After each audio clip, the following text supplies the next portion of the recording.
are in the business of creating accomplishment-based resumes. So resumes that stand out and are impressive for recruiters.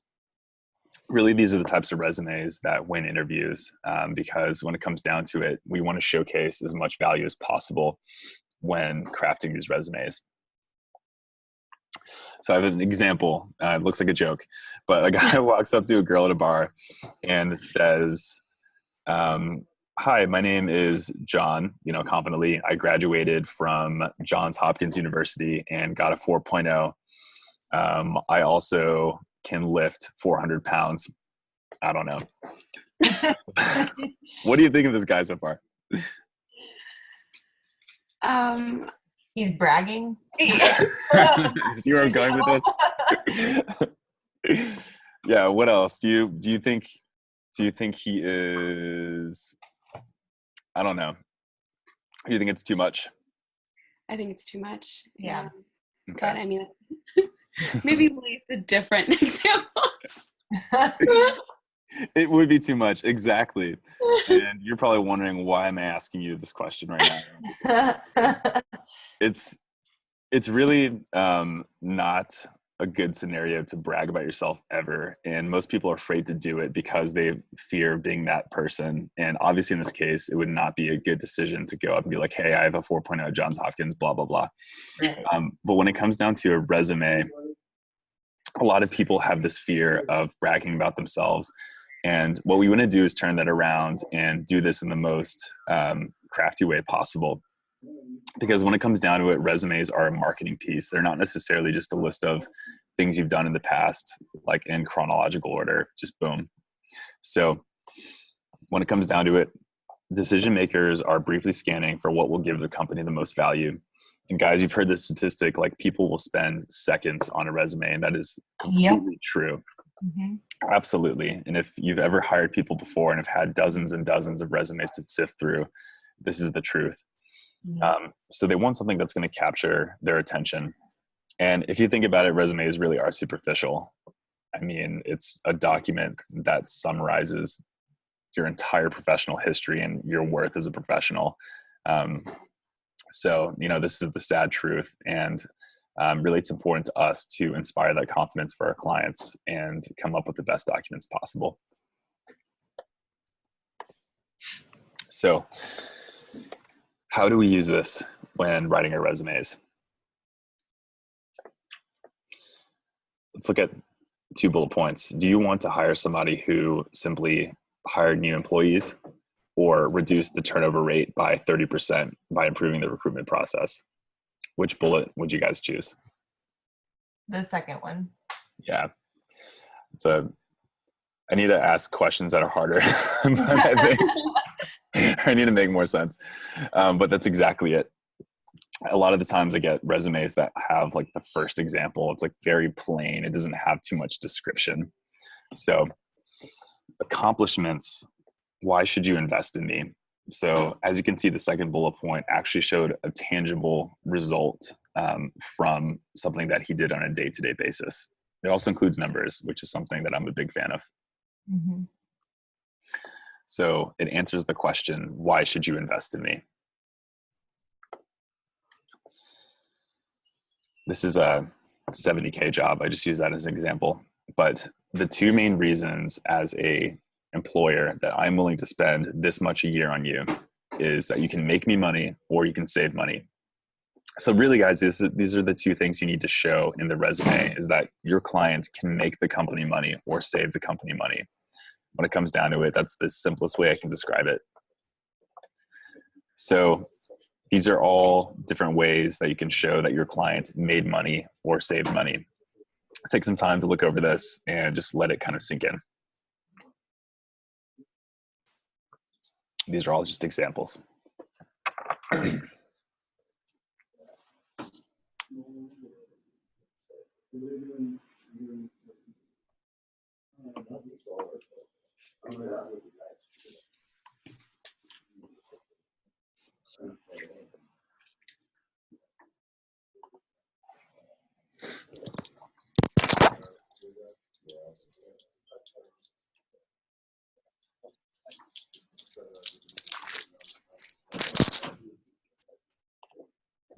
Cool.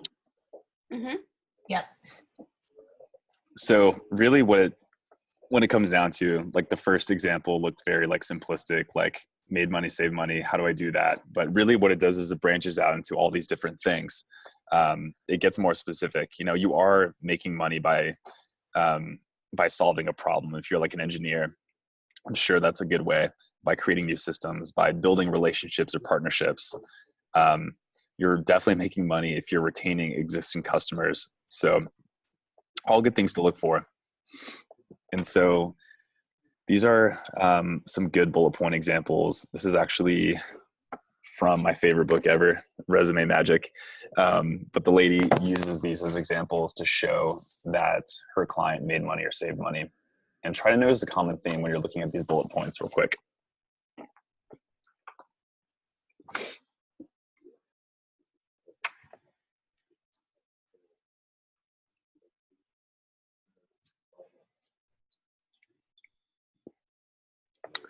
I really like, I think they're all really impressive, but I like the second one because of my sales. I like sales, so I like that. It's also very specific and shows time, which I think is something that can be very useful. I really like the first word in all of those. It's different, and it's a different, like a grabbing word that really stands out. Yeah, like the action verb. Mm-hmm. Yeah, action verbs are such a powerful way to begin each bullet point, and I recommend, like, every single bullet point for professional experiences is like, find something good. I have a list of like 100 action verbs that you guys can use in your resumes. Remind me to send that to you, but they're all really good, and they have stuff like this. So here's an example of how you can show that you saved time. So retooled job descriptions to eliminate monthly overtime costs of $6,000. This is a client that performed the work previously required of 2 full-time employees. Talk about saving money. I don't know if it was good for that second full-time employee. He probably got laid off, but reduced time requirements for month end close of books from 7 to 2 days. So once again, going to time. Decreased hiring time on hard to fill positions from 90 to 30 days through whatever that, I don't know what electronic search vehicles are, but look over these examples.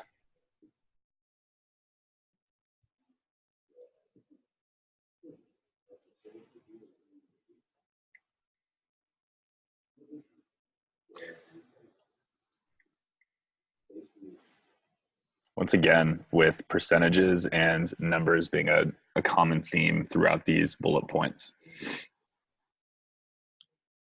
So how do we write compelling content? How do we do this when we don't really know anything about our client, first of all? These are like my 4 go-to tools when writing resumes. I would encourage all of you guys to use it in your own resumes as you're going out and getting jobs, because these really do work. They're really incredible. So the common themes are quantifying data, using comparison, speed of delivery, and the hybrid paragraph technique, which is something that you can use as soon as you get off this presentation and start using immediately for your resumes. So quantifying data, what do you guys think I mean by that? Just putting numbers associated with the bullets. Okay, numbers, and how so? So like, instead of saying, like, there was an example earlier that said something about turnover. So instead of saying reducing turnover widespread throughout the company, you say reduce turnover by 75% over a 6-month period or something like that. Exactly, and it's really about showing context here. And so really what it does is it paints a better picture for the recruiter or whoever is actually making the decision. How about comparison? What do you guys think comparison means?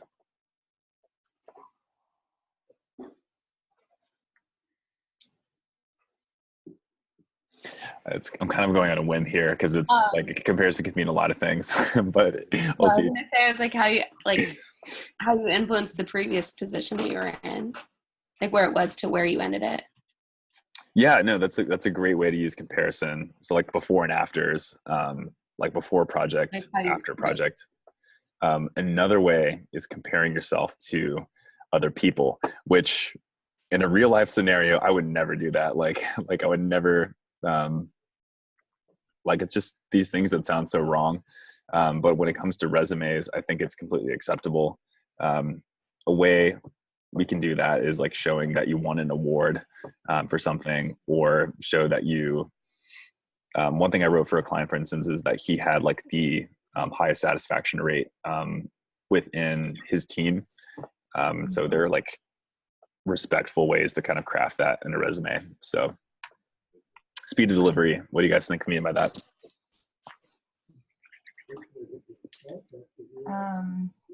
Is that like adding a time period? Yeah, exactly. So like if you're completing a project within a specific time, Right. Yeah. that's impressive. Mm-hmm. So I'll launch into examples of all of these things. Hybrid paragraph technique, it's a stretch if I'm asking you what that is, because it's just so random. So we'll skip that for now. Here's a bullet.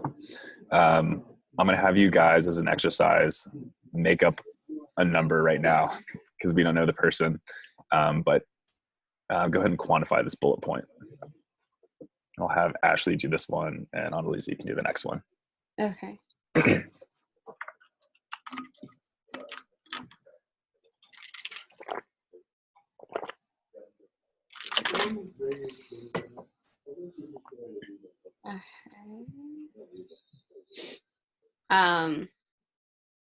I guess I would suggest adding like how quickly and by how much.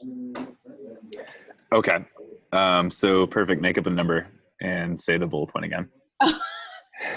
Okay. I mean, in real life, you would not make up a number for your Right. client, Like, but you're going to pretend that you're in control. Okay. So cut production. Okay. So lead time.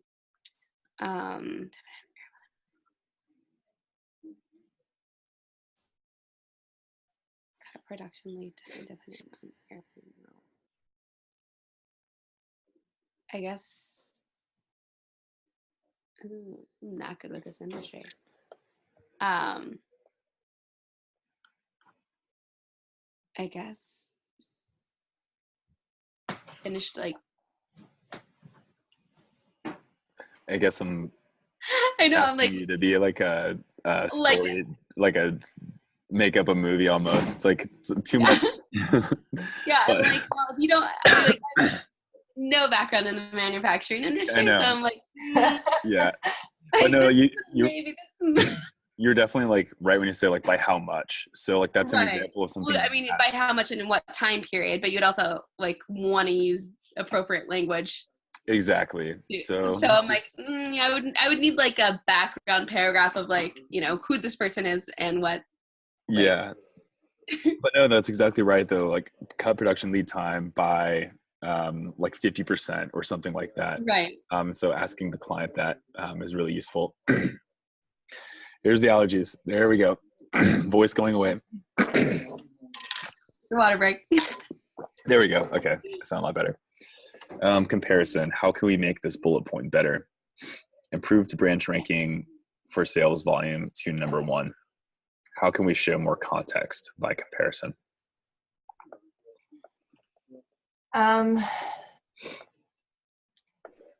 You could say, well, first I would want to know where the ranking was before. So maybe Yes. improve branch ranking for sales volume from number 5 to number 1 in a 6 months time period, or Exactly. whatever. Yeah. So like, was it number 2 before you started working? Yeah, Because exactly. that's not as impressive as if it was like number 5 or 6. So Yeah. So exactly, that's comparison. That's another way to show comparison. Speed of delivery. How can we improve this? This is already a decent bullet point, by the way, but how can we make it better?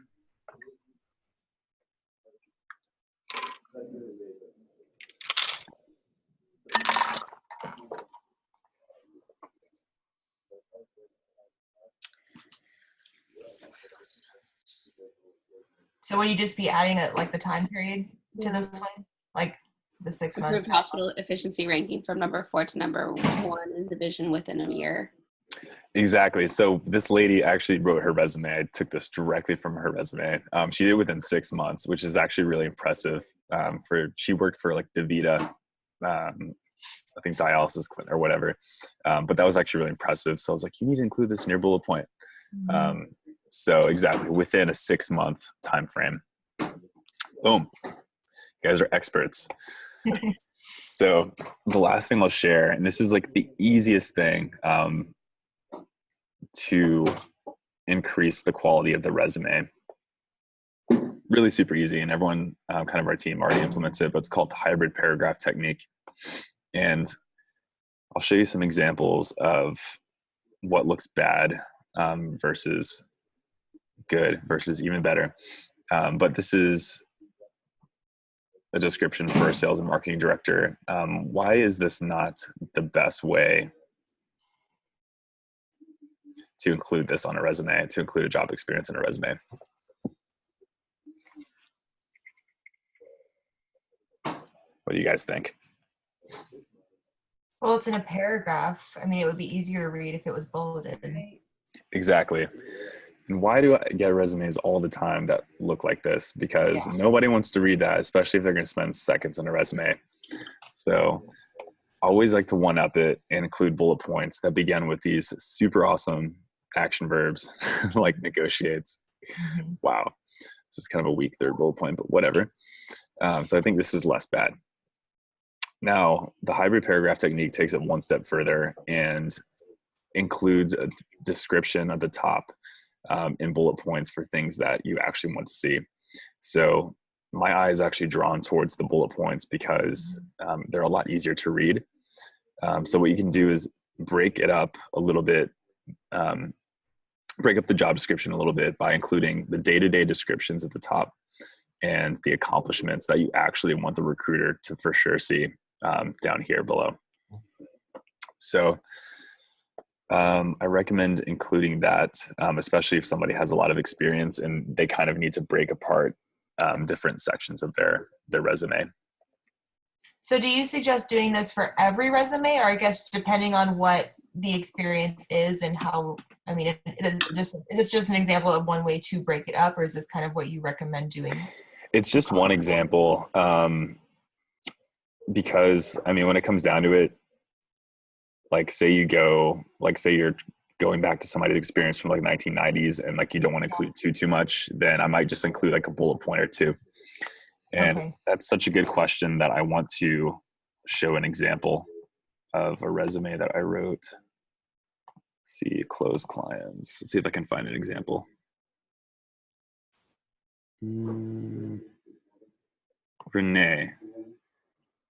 Renee's a good example. She was applying. Notice how I made the file name, Ashley. So you'll see in the keywords presentation, but it's like helpful to include the position you're applying for as the file name to be more targeted. Okay.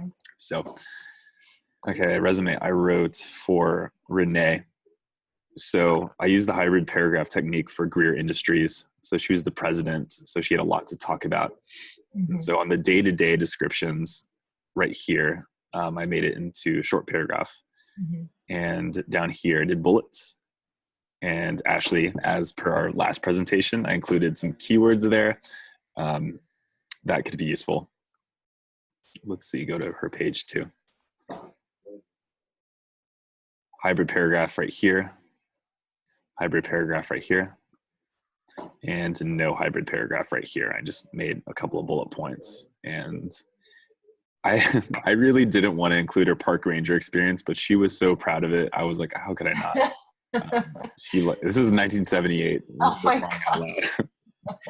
So she was very adamant. And that goes back to the question I got a couple of days ago. It's like, what do you do if the client says something? No, if she's talking that passionately about it, I'm not going to knock it. So yeah. Anyway, this is hybrid paragraph in working. Okay. Questions so far? No. Okay. Oh no. How do I? Cool.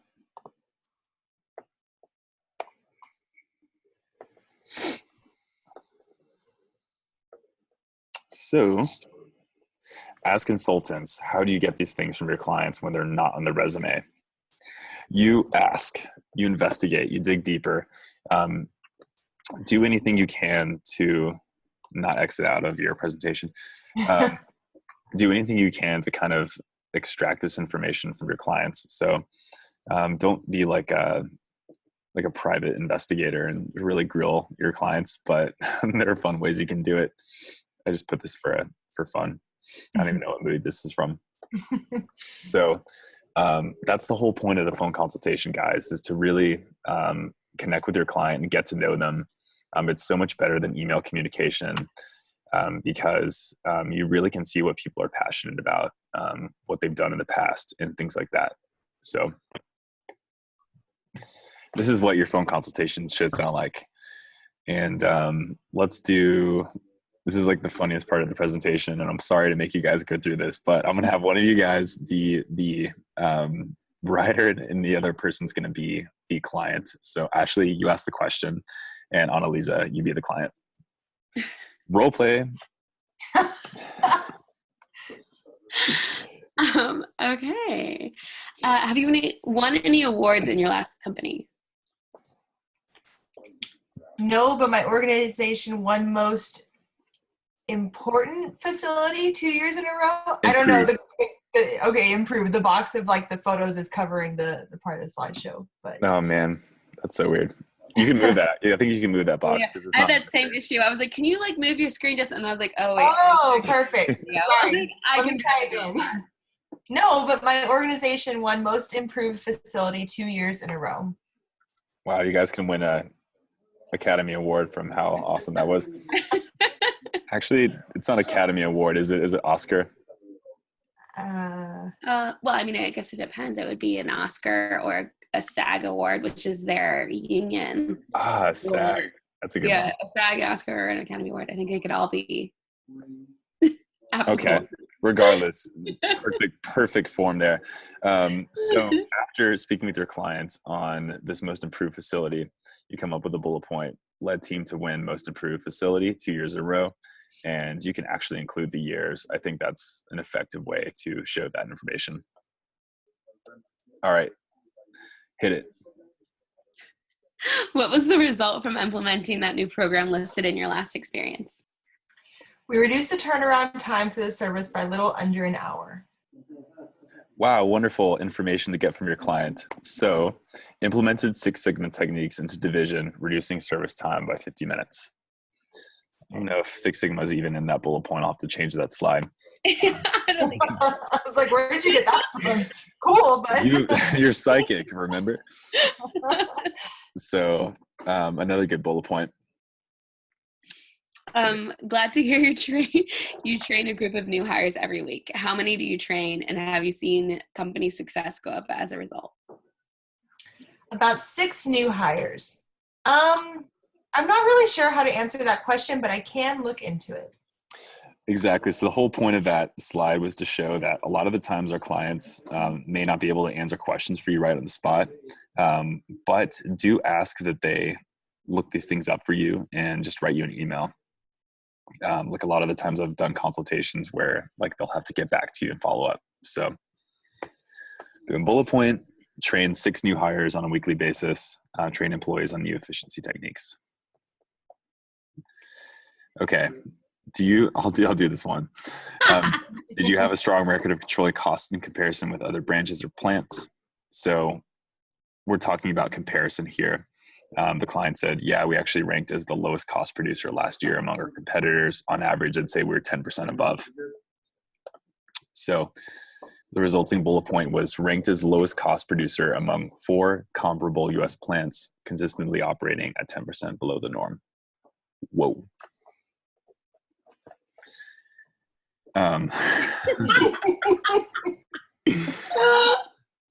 So do you like chicken and beef tacos? I'm not really sure why you're asking me that. Please hang up the phone now.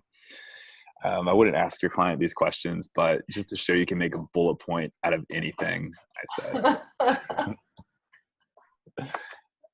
I don't know. Hope you like that. So, some frequently asked questions on accomplishments. What if it wasn't just me in accomplishing the task? So, like, we're not trying to, and in fact, I think it can come off as, selfish if you are just saying, like, I did these things. So I think it's okay to say that you accomplished these bullet points as part of a team. So don't be afraid to say, like, my division, helped get this award. In fact, I think it shows that you're a team player in those types of things. What if I don't have the accomplishments for this position?